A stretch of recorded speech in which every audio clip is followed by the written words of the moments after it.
the common theme with all of this, it's cash based. You go into a cash based environment, little different than insurance, right? There's a clear divide in operational workflow, right? Where we're touching on the excellence, the experience. It's that same 5-star restaurant experience versus the not so 5-star restaurant, the other exact opposite. Then you have your fast food chains, and you can rate your fast food chains fast in and out, certain expectation. In the cash based space, we have a combination of all of this. We have the low stars, you have the high stars, you have the fast food, you've got all of this package in one, yet it still differentiates from insurance based medicine, which you could also scale. But even some of the neglected ones where you're waiting in the lobby for an hour and a half, 2 hours, 3 hours, they're packed and they're still performing. And the doctors, it's a different world. How as you look at this, and we're looking to, and many practices transitioning into cash based, what are some of the key points and differentiators they really need to be looking out for in this case? Yeah.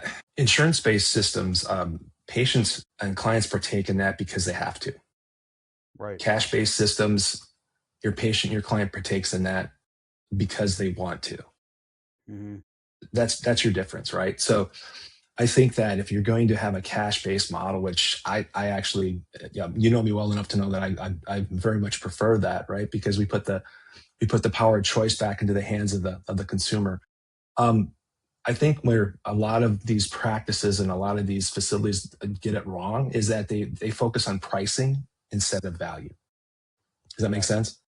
it does. And so your patient is going to invest on their outcomes. They're not going to invest on their procedures. So if they come in there and you find out what they want, you meet them at a point of need, and you develop that outcome, that's how you build value, right? That's how you establish that. And so I think a lot of times practices will really struggle because they focus on the pricing. I just came off of like a long-term project, and one of our on-site directors, we were going through, we were trying to establish a membership based system, multiple tiers. And we went through, I mean, hundreds of hours trying to analyze, looking at our ICP, looking at what they wanted, and trying to fill gaps within the marketplace, understanding the cost, understanding where we had to be as far as the organization to hit their metrics as far as their minimum profitability.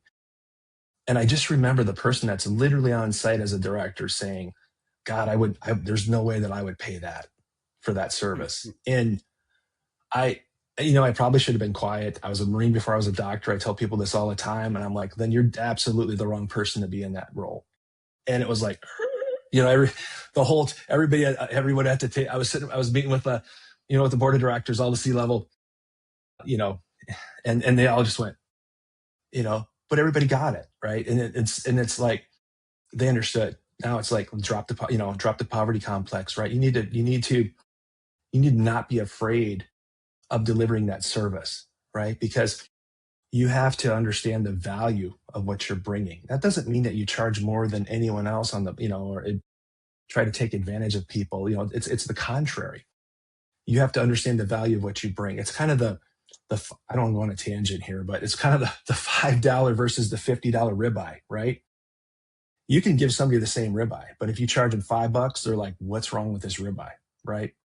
You can charge them $150. They're like, I bet that's really a good ribeye, but there's no way I'm spending $150 on a ribeye. You can give them a $50 ribeye that this is the best ribeye I've ever had, right? There's a value that's associated with something, right? And so you just have to focus on that, on the actual value of what you're giving. And then you have to deliver, right? You just have to have the procedures in place and you have to deliver on those outcomes. So that was probably a really long-winded explanation, but the question was really resonated because just having some real world experience trying to basically weed through that. And it's not as difficult as these, entrepreneurs, these owners, these founders, as the people that own these facilities, as they're making it out to be. You have to understand the value of what you're bringing. You have to believe that.